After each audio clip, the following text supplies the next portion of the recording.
I try to go live on Saturdays now instead of Sunday. So I'm gonna give you a good 5-10 minutes.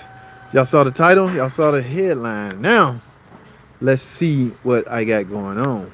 And it is I wonder what the hell is that? This is transmission, guys. Y'all remember the transmission I had? Never mind this torque converter been in my truck so long. It's brand new. But you know, if you set a lot of stuff, it still works. Yeah, the insides is what's matter. I guess I could have cleaned that up, but uh, it's not a customer. And this is mine. This is a brand new torque converter that I took out of a transmission that we Mopar warranted. I don't know, a good 2, 3, 4 years ago. I keep stuff like this. So when I write up an estimate for a transmission or when I need a torque converter, I simply go to this. Now I don't never give this stuff away free, guys. Like if I sell a transmission overhaul to a client of mine, and I have one, yes, I'm using mine. I'm not using the freaking parts department, and I'm not giving it to them just because I got one. It will wind up being sold to them. Okay, but yeah, here's the torque. Here's the transmission. I'm getting ready to go back in. I guess I could. Yeah, I'm gonna pop these out. In fact, where are my seals? My seals. I got a whole bag of seals. Need a special tool to pry that out. What's up, bro? Josh Shricks. What's going on, man? Work on my '09 Ram. Bro, '09 Ram. Oh, my goodness. '09. You're not even in the 21st century. What is wrong with that thing? What has got a, let me guess, a 4.8 liter V8? Or a Hemi. Either one of the two. Those were the two options back in '09. But, yeah, is some of the old, yeah, that's the old pump and the old torque converter. Now, y'all remember the video, where's my, yeah, Derman. All right, y'all remember? In fact, I'm getting ready to go in with this. There was no sense in me doing this separately. She had this problem before she had the transmission. Here's the old one. So I'm gonna put this nice, where's it at?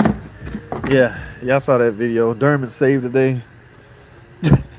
Yeah, Derman been coming through lately. I don't want to really put a lot of talking into that, but Derman cat converter, I don't know. It's new. I got a, what was it, 5-year warranty or something like that. This car ain't gonna be around 5 years, I don't think. And on top of that, they didn't ask for the old one back. So guess what it's going? The scrap yard, baby. All right. I'm reusing the O2 sensors because there's nothing left in the budget for new O2 sensors. My code was P03. No, 0430, 0420. All right, bank 1 cat efficiency failure. When I see that code, guys, I know a lot of you guys are or adamant about trying O2 sensors first, and that's fine and dandy. It's just I don't do that because the new technology, the new computers have a way to check cat efficiency. Using the O2 sensors, of course, it looks at the wave pattern and all that, and it determines if the efficiency of the cat is there. All right, but before it does that, it will in fact check the operation of the O2 sensors.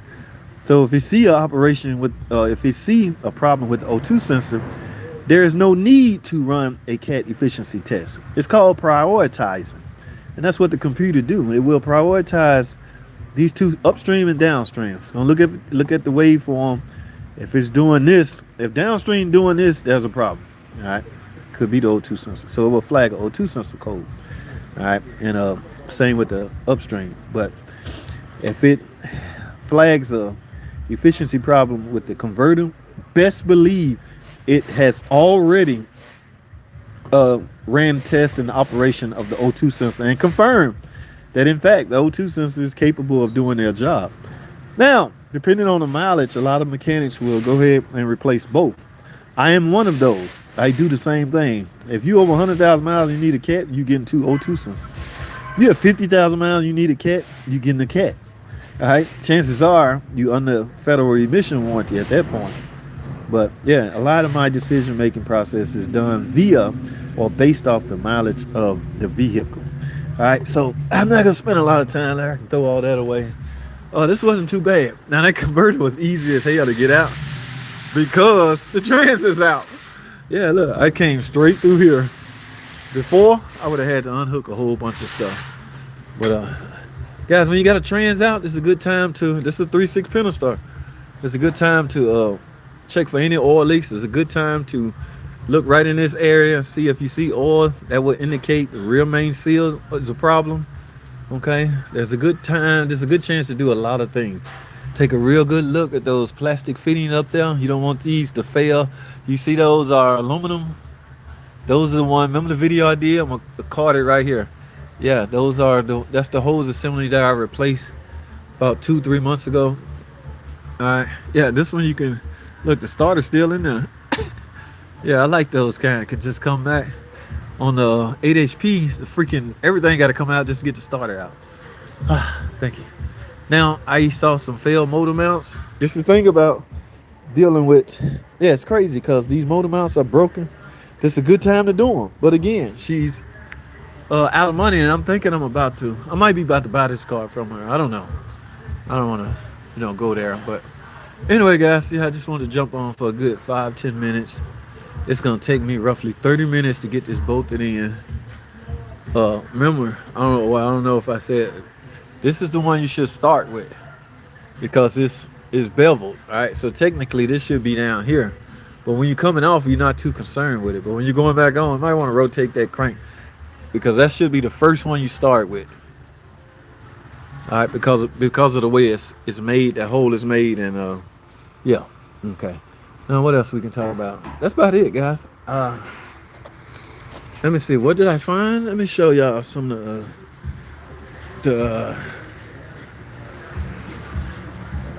I built the input clutch. So this is the one that had the no reverse.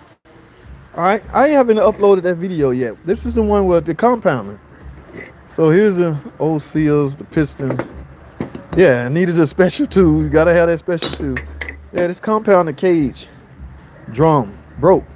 All right, I got a new one that I had a long time ago, still in the box. These used to come in the overhaul kit, but we never was putting them on. So cats was throwing these away. I'm like, what the hell y'all doing? One day we gonna wish we hadn't thrown these away. Look, it came right. It just busted out right here. The one I put on was revised and updated, but yeah. So I ain't no seal. I got two O-ring seals, new ones on the car. Piston, paint in the butt to put on, because like I say, you need the special tool, and I had to dig deep into my drawer to get the special tool. Guys, it's kind of clustered F over here, so never mind me at all. Where's those burnt? Actually, on this one, I don't know where is that. Yeah, all this stuff is new on the car, but all those clutches and stuff gone because I don't need them no more. Why are you gonna hang on to something you don't need? So like I say, I just want to jump on a good 5-10 minutes. Let me read some of these comments. What's up, bro? I need you to work on my RAM. It's okay. 5.7 hit me all the way. That's what's up. Supercharged 188K runs great. What if you have high flow cats? The thing about those, that's like nothing that guys do with customer cars. That's something you do on your own car, because when you start dealing with that, your computer start acting funny and you may throw some crazy check engine lights on, all kind of stuff. So I steer clear away from that stuff when I'm dealing with a customer car. My personal car, yeah, I experiment a lot with certain things. But yeah, it was a shop. Yeah, today's Saturday, man. I had to work. I didn't have to work. I'm on the schedule. Damn. Anybody want to take a wild guess what's wrong with this big ass ProMaster 2500? It don't matter how big these are. It's a little tiny ass V6 Pentastar in that thing. My buddy my Russian buddy. He got a electrical nightmare going on over here. Oh, with a sunroof. What you want, Charlie? Oh, yeah. Okay. We're not going to do that. I don't even want to know what the hell he's doing, because he may ask me something.